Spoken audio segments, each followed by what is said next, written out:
নমস্কার বন্ধুরা, আমি অলি। লাইফ উইথ অলি চ্যানেলে সবাইকে স্বাগত। আমার আজকের রেসিপি এগ পালংকারি। শীতকালে বাজারে প্রচুর পরিমাণে পালং শাক পাওয়া যায়, তো পালং শাক দিয়ে নানা রকমের রেসিপি আমরা করে থাকি। তবে যারা ডিম খেতে পছন্দ করেন তারা কিন্তু এই রকম ডিম দিয়ে আর পালং শাক দিয়ে এইরকম একটা রেসিপি খুব সহজেই বানিয়ে নিতে পারেন। এই রেসিপি কিন্তু রুটি, লুচি, পরোটা, পোলাও, ফ্রাইড রাইস, জিরা রাইস সবের সঙ্গেই খেতে অসম্ভব ভালো লাগে। আমি আজ এই রেসিপি পরিবেশন করেছি পরোটার সাথে। আপনারা যদি এই রকম এগ পালংকারির রেসিপি না করে থাকেন তাহলে অবশ্যই এই শীতকালে একবার অন্তত এগ পালংকারির রেসিপি বানিয়ে দেখতে পারেন। আশা করি আপনাদের ভালোই লাগবে।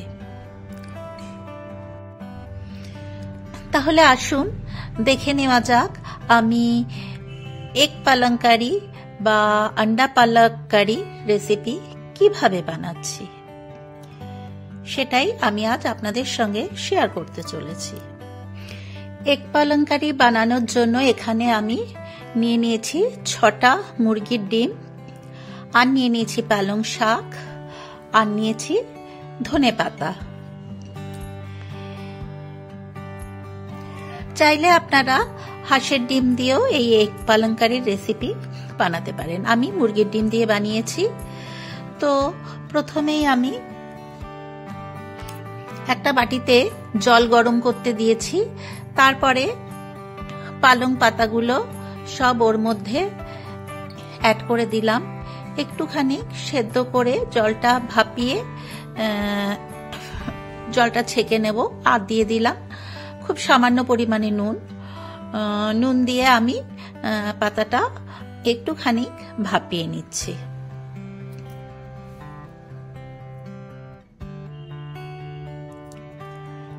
আমার ভাপানো হয়ে গেছে।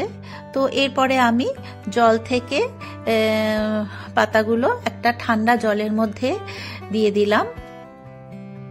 এই যে দেখুন, এরপরে আমি জলটা ছেঁকে নেব। আর কড়াই গরম করে ওতে আমি সর্ষের তেল অ্যাড করে দিলাম 2 টেবিল স্পুন। আর এই রান্নাটা আমি করব সর্ষের তেলে, আপনারা চাইলে সাদা তেলেও করতে পারেন। তো ডিমগুলোকে আমি একটু চিড়ে নিচ্ছি। ডিমগুলো চিড়ে নিলে কিন্তু ডিমের ভিতরে মশলাটা খুব সুন্দরভাবে ঢুকে যায়। এতে যে কোনো কারির টেস্টও কিন্তু খুবই ভালো হয়। তো এই যে দেখুন, ডিমগুলো আমি প্রত্যেকটা ছুরি দিয়ে চিড়ে নিলাম। এরপর আমি কড়াইতে তেল গরম হয়ে গেছে, তো ডিমগুলোকে অ্যাড করে দিলাম। ডিমগুলোকে আমি মিনিট 2-3 সময় ধরে একটু ফ্রাই করে নেব। তো দিয়ে দিলাম 1/2 টিস্পুন নুন, আর দিয়ে দিলাম 1/2 টিস্পুন হলদি পাউডার। এরপর ডিমগুলোকে নাড়াচাড়া করে আমি ফ্রাই করে নিচ্ছি। ডিমগুলো আমার ফ্রাই হয়ে গেছে। এরপর আমি ডিমগুলোকে একটা পাত্রে তুলে নিচ্ছি। এই যে দেখুন, ডিমগুলো একটা পাত্রে তুলে নিয়েছি। এদিকে আমি যে পালং শাকটা ভাপিয়ে রেখেছিলাম সে পালং শাকটাও মিক্সিতে অ্যাড করে দিলাম, আর দিয়ে দিলাম ধনেপাতা কুচি, আর দিয়ে দেব 2টো কাঁচা লঙ্কা,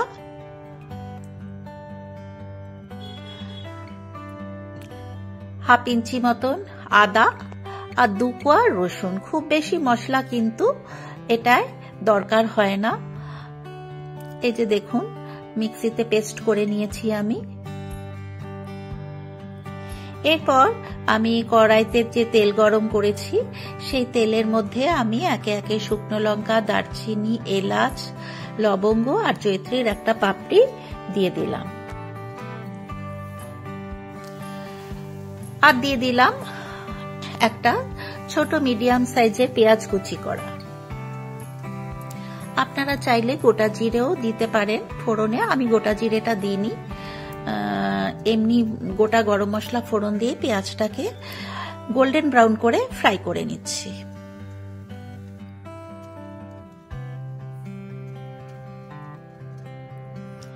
এই যে দেখুন পেঁয়াজটা কিন্তু গোল্ডেন ব্রাউন হয়ে গেছে। আর দিয়ে দিলাম হাফ টিস্পুন মতন নুন। এরপরে আমি যে পালং পাতা আর ধনে পাতা, লঙ্কা, রসুন, আদার যে পেস্টটা বানিয়েছিলাম সেটাকেও এর মধ্যে অ্যাড করে দিলাম। দিয়ে খুব ভালো করে এটাকে কষিয়ে নিতে হবে যতক্ষণ পর্যন্ত না সমস্ত মশলাটার কাঁচা গন্ধ চলে যাচ্ছে।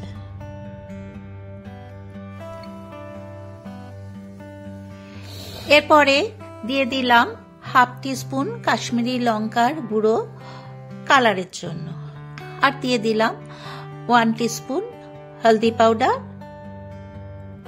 হাফ টিস্পুন জিরা পাউডার আর হাফ টিস্পুন ধনিয়া পাউডার। সমস্ত মশলা দিয়ে আবারও খুব ভালো করে মশলাটাকে কষিয়ে নিচ্ছি যতক্ষণ পর্যন্ত না মশলার কাঁচা গন্ধ চলে যাচ্ছে।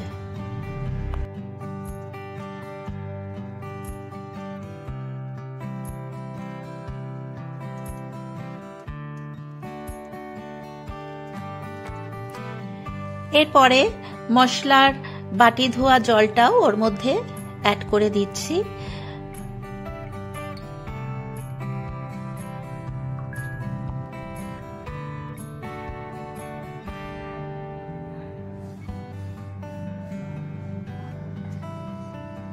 আবারও একটু জল অ্যাড করে দিলাম, দিয়ে আবারও খুব ভালো করে নাড়াচাড়া করে নিচ্ছি যতক্ষণ পর্যন্ত না জলটা শুকিয়ে আসছে।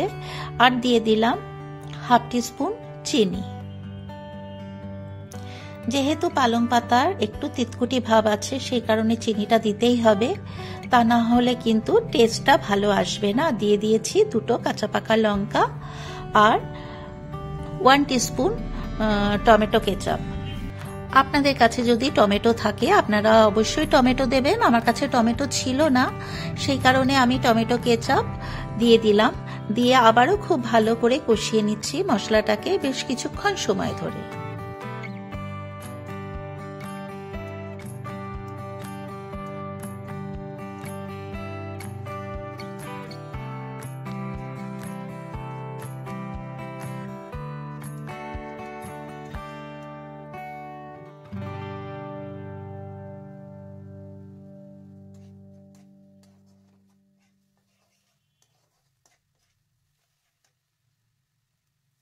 মশলাটা খুব ভালো করে কষানো হয়ে গেছে। এরপরে আমি দিয়ে দিলাম পরিমাণ মতন জল।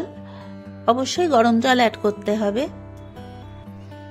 গরম জল অ্যাড করলে কিন্তু রান্নার টেস্ট দ্বিগুণ বেড়ে যায় বলে আমার মনে হয়। তো জলটা দিয়ে আমি আবারও খুব ভালো করে মশলাটাকে মিশিয়ে নিলাম। এরপরে ভেজে রাখা ডিম ওর মধ্যে অ্যাড করে মিনিট 4-5 সময় কুক করে নেব।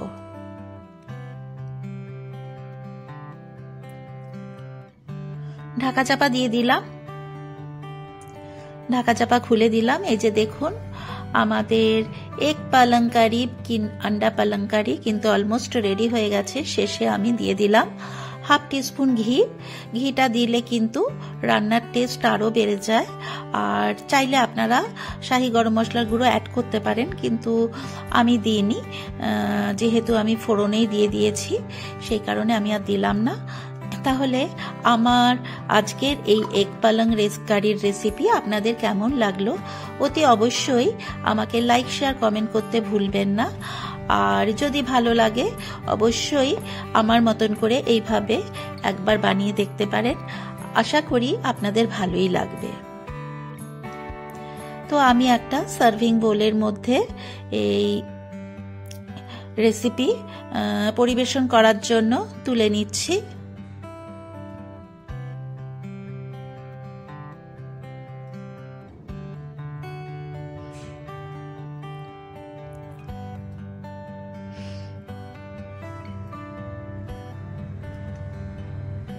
এই হচ্ছে আমার এগ পালং কারির ফাইনাল লুক। কেমন হয়েছে অতি অবশ্যই লাইক, শেয়ার, কমেন্ট করতে ভুলবেন না। আর যারা আমার চ্যানেলে নতুন, এখনো পর্যন্ত আমার চ্যানেল সাবস্ক্রাইব করেননি, তাদেরকে আমার চ্যানেল সাবস্ক্রাইব করার জন্য অনুরোধ রইল। আর পাশে যে বেল বাটনটা আছে সেটাকে অবশ্যই প্রেস করে দেবেন, তাহলে আমি চ্যানেলে নতুন যা কিছু শেয়ার করব সেগুলোর নোটিফিকেশন খুব তাড়াতাড়ি আপনাদের কাছে পৌঁছে যাবে। তো আমি আজ পরোটার সাথে এই এগ পালঙ্কারি রেসিপি শেয়ার করেছি, পরিবেশন করেছি।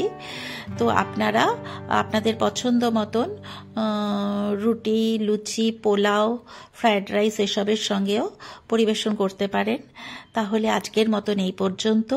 এরপর আমি হাজির হব অন্য কোনো দিন অন্য কোনো নতুন রেসিপি নিয়ে। আপনারা সবাই সুস্থ ও ভালো থাকবেন। ধন্যবাদ।